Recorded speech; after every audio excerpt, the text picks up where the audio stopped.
Hello, and welcome to Appleton Engaged. I'm your host, Timber Smith, DEI coordinator for the city of Appleton.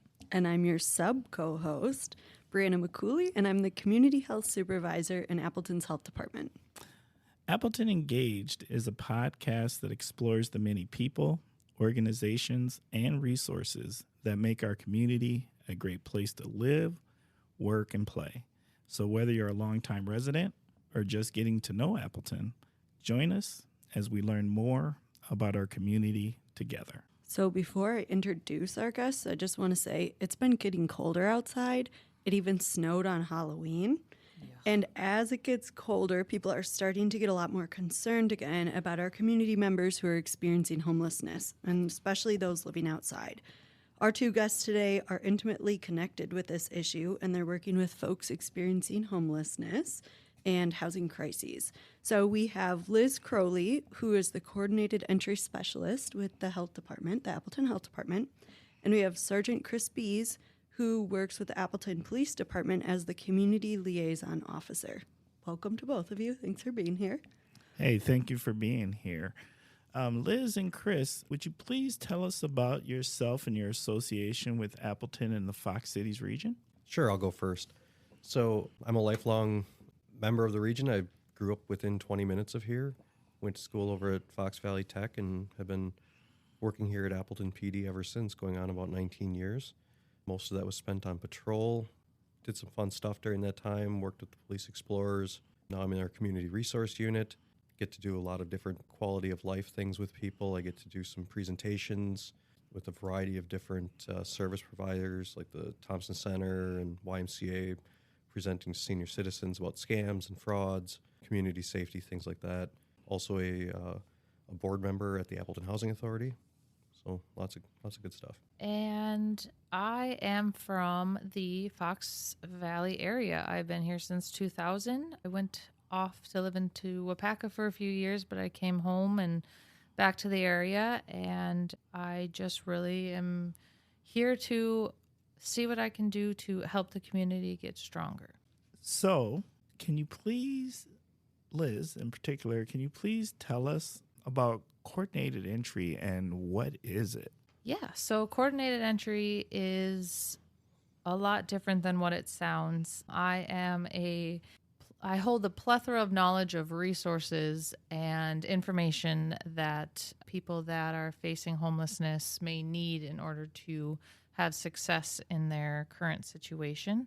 I also manage a system that holds information about who they are and what their current situation is, and then I help different agencies get them off of the list and into different housing situations or scenarios. Why is that really important? That's a really great question, because a lot of people often see and wonder, where are these people kind of headed? The unhoused population, I guess, needs someone in their corner to help them get not only just the everyday resources, but also it helps them kind of have a voice in the system in order to get them housing in the future, in just given their current situation. And Chris, how does your role tie in with Liz's role? Sure. So my role covers a lot of different topics, but basically I'm part of our community resource unit. And through my role, which deals primarily with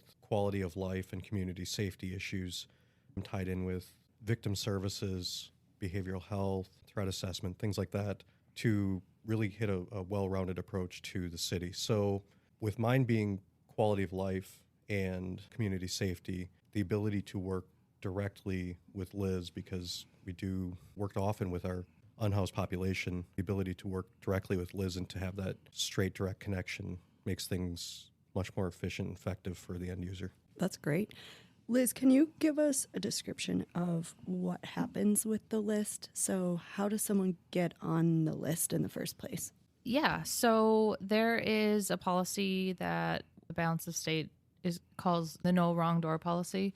And there's a few different agencies, and many of them are shelters, but it could be someone who's of need of housing or resources comes in, and it's There's a pre-screen form and there's an assessment form, and pretty much it takes a snapshot of like where they are in this time and then gives them a score, and then that score relates to like how critical their situation is right now, and then they get put on the list and they prioritize based on whatever housing program is open and what their situation, they kind of match up with what their needs are. What are the things that create a critical score? Another really great question. The first thing that we use or look for is the very much obvious of, do they have an actual home or not? It's category 1, chronic. Is their shelter of any way, shape, or form? Are they living in a place not meant for habitation? On the streets, in a car, places that just aren't meant to be living. And that is what we focus on right away to make sure that they get placed correctly and quickly. Can you tell us, so you're in the same department I'm in, we're both in the health department at the city. Why is coordinated entry, so helping serve people who are homeless, why is that in the health department? Before, my position was in ComDev, and from my understanding, they moved me over to... What's ComDev? Communicate development. And so they moved my position over to the health department in order to promote kind of that social determinants of health, looking at homelessness from a more holistic perspective, and just kind of doing more of that health equity piece for everybody in the community. And so from there, then I'm now actually physically, my office is in PD with Officer Biese. Yeah, so tell us about that. So you work for the health department, but you're located in the police department with a bunch of police officers. How does that work, and why are you located there? Every day is entertaining. Working. Gotta love our PD. It's nice to see them behind the scenes too, just being everyday humans as well. But in PD, I am able to work alongside Officer Biese and share the resources and connections I have almost in like an immediate right there. It's really my job to know what the community has for resources, what's available, what's out there. I'm a bridge, I'm a connecting point to what's in the community. And then with working in PD, we have the different clientele we may come across, whether it's more of PD perspective or if it's someone that needs actual resources. We're able to collaborate and get the needs met of that person much faster. Logistically, this seems to make so much sense. Because I'm going to make an assumption, and I don't know this for sure, but I'm going to assume that people call the police for lots of things. And one of them might be when they see unhoused people. So I'm assuming like maybe sometimes that's the initial contact point, is people are calling for not necessarily things that revolve around criminality, but maybe just safeties or just even worrying about an individual. And then because you are housed there, there's able to be quick communication. Is that kind of what I'm getting out of that? Yeah, definitely. We do a lot more than just, I think, what people think as traditional police work. We are community caretakers. We are the people that are called when somebody's not answering the phone or somebody appears hurt or in need of something. We go to those and we're that front line. We do those assessments. And you're right. It's many times it's not anything to do with a criminal matter. It's somebody's well-being. It's that quality of life, things like that. So absolutely, we do get frequently called. If community members see somebody who appears unhoused and they're worried about them, we're going to get a call, and we're gonna make contact. We're gonna see if they're connected with resources in the community, try to gauge what they need to be successful, and then from there we relay that information where it needs to go. And by having Liz, the hub of resources right at the police department, we're able to work together to much more efficiently communicate these needs and get things moving. It really straightens the pipe and takes a lot of the unnecessary things out of the way. So am I to understand, because I just want to understand, so like really the people that end up on your list, they're not contacting you to get on the list. So the list is really being created from other resources, including the police department and from other community servicing organizations here in our community, and then you're the list hub for everyone. Am I understanding that kind of, or 100% spot on, sir? Okay. So I, just to kind of summarize, my role isn't necessarily case management. It's a step maybe below it. I manage the list. I take the information. I could come across some clients, some unhoused population that PD may bring to me, but it's mostly my job to keep it clean, accurate, and then help the agencies prioritize people off the list and get them into housing. How do you both see this collaboration between the police department, the health department, but also those other agencies like the shelters? How do you see that as impacting people who are currently unhoused or maybe who are like lacking some of their basic needs? All of the collaboration is very critical. Working with community partners, and like I had spoken about, kind of straightening that line of communication and having direct communications and direct resources, direct connections at whether it's county services, whether it's housing resources, et cetera, being able to reach out to somebody that you know directly without ending up in phone trees and leaving messages and things like that. Being able to make those connections just brings everything so much more efficiently within reach of the people that's in need. And especially, certainly anybody experiencing homelessness is, working through a crisis in their life, but some folks really end up having a lot of things all come together at once on top of that and are really in an emergency state. And we've had success coming together, pulling these resources together to help manage those emergencies the best we can for that person. Do you have any examples of what this has looked like in the recent past of you two working together? Sure. So basically, there was a very recent incident where some community members had reached out with some concern about an individual who was repeatedly in the same area, appeared to be in need of resources and services. And with reaching out through to the department, we were able to connect with Pillars Outreach and making sure that their outreach and case management was involved.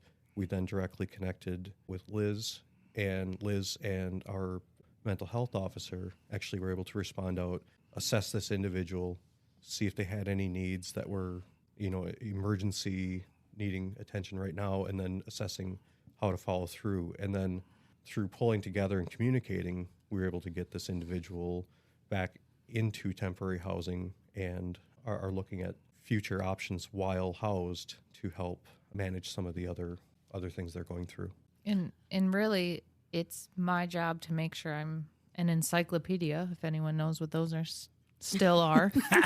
But I am their resource, their go-to, their how-to. So, my day is to meet and greet as many resources as I possibly can so that I am at reach for fingertips of this specific situation. I went through, again, a Rolodex, not sure if anyone knows what that still is, but of information to figure out what this client needed right now in that situation.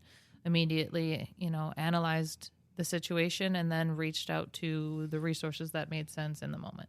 Can you, since you are constantly in contact with the resources, and not that you're a spokesperson for any of them, but can you give an overview of the state right now of unhoused, of what's going on in our region, in Appleton and the surrounding Fox Cities region with our unhoused? Yeah, absolutely. So in preparation for today, I just kind of pulled a report, and right now on our list, there's about 360 households, and a household basically is a spot holder in the system. So there's about 360 households that are on the homeless management information system.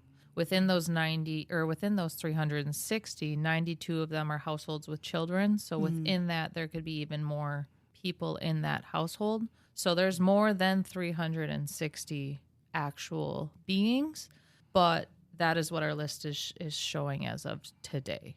For a little stat, in Wisconsin right now, 18 of every 10,000 people are technically unhoused. Right now, that would equate to 135 people in Appleton, with us having 75,000 people. However, my list is saying there's at least 360. So it's obviously very evident that it's bigger than the statistics around us. So the 360 households, these are folks who are currently looking for shelter, like they're in uninhabitable spaces, or might they also be like living with other people, like couch surfing or something? Do you have an idea of? Yeah, absolutely. So the list does manage all of the variety of different living situations. We have that category 1, which is the chronic. We also have people fleeing domestic violence. We also have people doubled up, like you said, potentially couch surfing, living in cars, living in shelters, and then the most obvious one, like I said, the category 1 chronic, of just not having a house, and they are living where they can. And so if you're on the list, you're looking for some kind of more permanent shelter or more permanent housing, even Correct. if it's like a temporary permanent housing situation, right? Absolutely. Yep. So Okay. there's about six to nine different housing programs we have in the city that equate to different situations that someone may be living in. So Yeah, and if we have 6 to 9 in the city, why are so many on the list? it's I'm not sure of the right word to say, but it is the lack of housing, the very obvious lack of housing. Affordable housing or Correct. just housing in general. Absolutely. We have a Yes. shortfall. Yep. That makes sense. Is there, we have this really amazing community that we're part of. Is there anything that our community can do to be helpful? And that looks all sorts of ways. So I'm just going to throw a Absolutely. couple of things out there and you can tell me what fits and doesn't fit. Sure. Is there volunteer opportunities? Always. Is there donation opportunities? Always. What does that look like? And where can our community members connect to do those things? So a lot of the shelters, their social media or simply by calling, they have what's called a wish list. So simple things that you could drop off, donate. Obviously, monetary donations are amazing. Right now, some of the biggest needs of the unhoused population are simply socks, suitcases or duffel bags that are gently used, and then non-perishable snacks and food. As far as what other things you could do, this is more where my passion comes out, is simply remembering that people that are living in a homeless situation are still people at the end of the day. They're still human beings. This is not who they are. It's just where they are in this time. And definitely just educate yourself. I know there's a lot of social media influence or just simple fear, but educating yourself and asking questions, I think, is very important as well. All right, so I got 2 questions, and for one, I'm gonna come back to Sergeant over here, and I want to ask you the same question of what, from law enforcement perspective, what can the community do to be helpful, and then I want to come back. Well, I'll come back after this. I'll be waiting. Yes. I'll echo the understanding and learning more about where an individual who's currently experiencing homelessness may have come from, or who they may be as a person. Understanding that there are some things that aren't illegal. Just understanding the everyday rules and things like that, and just empowering individuals to be willing on their own to before calling the police and bringing us into it, perhaps trying to make that contact yourself and introduce yourself, see if there's anything they can do to help them, and just open up that communication and work with these people before just running to calling us. We're certainly happy to help, and we certainly, as we've discussed, are the connection to resources, and we're happy to help. But yeah, I think just that. Myths about our unhoused. Can you share with us some of those myths that are myths so that people can have a better understanding of this population? Do you have one that you may know off the top of your head that we could demystify? What I do think a lot of people automatically assume is that our unhoused are unemployed, or that they're there because of bad choices in their lives, that they're all chronic substance abuse users. Like, there's so many myths. And maybe I shouldn't call them myths because I don't know if they're true or not, but from everything that I understand, those aren't typically the situations, and that's not really fair representation of the population. Absolutely. Bees, do you want this one or you want me to take it? All right. So actually right now, about 59% of Americans are one paycheck away from homelessness. So it's not, you are right, Timber, it's not what unfortunately you see in social media all of the time. It's not that image that you are picturing. There is no secret that there is more money going out than there is more money going in right now for a lot of households. There is rent that is increasing. There is different things that are happening, and it's happening quickly. And so the struggle often is right now, the three main causes of homelessness are actually lack of affordable housing, unemployment, and poverty. So mental illness and substance abuse aren't even in the top three reasons of homelessness right now. That's powerful. Yeah, and I think, again, going back to like why this position is in the police department and the health department is thinking about those social determinants of health. So like what you were saying is that, you know, the social determinants of health, well, maybe you can expand on it a little bit more of how you see that it's not just mental health or access to doctor that's helping someone live well. I mean, yes, you see it physically every day. If you're walking around the community, you may see it, but there's, like I said, there's so many people that are on the verge, or it happens overnight. And what ends up happening is, like Officer Biese had said before, like it's a critical crisis situation that causes a lot of uneasiness and panic. And it's kind of my job to house all of those resources, so when those situations happen, I can be a connection for that person or somebody that may know of my role and get the information out there. I think that brings us to another question that we had is, what can people do if they want to learn more about what those resources are that you have? I mean, if you're this resource area, how can they learn from you? Sure. I'm always open to a simple email or a phone call by any means. You can find my information on the City of Appleton website. I mean, other simple things are in that sense of you could ask around, you could call areas that may help people in need, and again, educate yourself by asking questions and getting yourself information that is from the source, if that makes sense. What we can do is we'll be sure to put contact information in the podcast notes for both of you. Great. And we can also, if you have any resources that you think would be helpful to our Appleton Engaged listeners, we can also put some of that contact information inside of the podcast notes also. That would be great. All right. So at this time, well, one more question. He's so excited for this other part, though. I am. I get very excited. It's my favorite part of the show. But the last question that I want to ask, is there anything that we didn't ask here now that you would like to share at this point in time? Today, we kind of wanted to just get out there who I am, who Officer Biese is, and how we work together. You know, we're working together to have my position help the unhoused and people that are in need of resources, but I do truly feel like my job is also to help PD and take some of that weight off of them and help them differentiate more of what I can do and take those cases, again, not case management, but take the situations and help them that way. And PD can focus more on PD aspects of maybe similar situations or very different ones. All right. Well, it's that time. Oh, boy. Yes. Timber's favorite time. My favorite time. It is my favorite time. All right. It's shout out time. Who would you like to shout out? This is always a time where you forget somebody and then they feel bad too.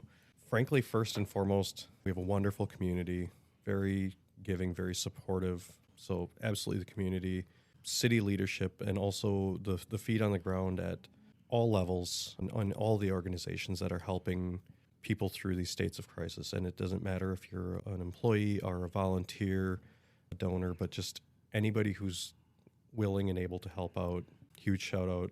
And also, I'd like to give a huge shout out to a big part of my role is working with landlords and property managers and things like that. So any landlords and property managers that are willing to and giving a chance to working with individuals, leasing with vouchers, or coming in, leasing a space to Pillars to allow them more housing and giving more people an opportunity. That's wonderful. Well, I would like to give a shout out to PD, seeing as I can do it from this side of the room, but they are doing what they can do every day with what they have as well. I also echo everything Officer Biese just said, but I also want to give a shout out to the people that wake up every day in a critical situation and choose the step to ask for help. I am fortunate enough to not have to live in that situation, but the fact that they take the effort and the energy to try each day to help themselves or others, I think deserves a shout out as well. All right. I want to take a moment and I want to send a shout out to all of our many service-oriented organizations that we have in our community who are both our faith-based, our nonprofits, our donor friends, all of those who are really putting in efforts to try to really help this scenario and help provide resources, because it takes a community to solve homelessness. All right. So we're going to start wrapping up the show at this point. Want to take one moment and just say thank you, Appleton Engaged listeners, for spending time with us and giving us your ears and your minds and caring about this very important topic. We are a work in progress. So if you would, please, if you would like, take some time and send us your thoughts. Let us know if we're doing a good job. Tell us how we can improve the show. Also, if you would like to be a guest or if you would like to recommend a guest, you can reach us at diversity@appleton.org. Once again, that is diversity@appleton.org. And we have one more ask, and that is, we think we have something pretty special here in the Appleton Engaged podcast. Help us improve our analytics so more community members can learn about us. And you can do that by just taking time right now and hitting the subscribe button and also filling out a review for the podcast. That helps to raise our analytics, and so more and more people can actually learn about Appleton Engaged. And until next time, stay thoughtful, stay curious, and stay engaged.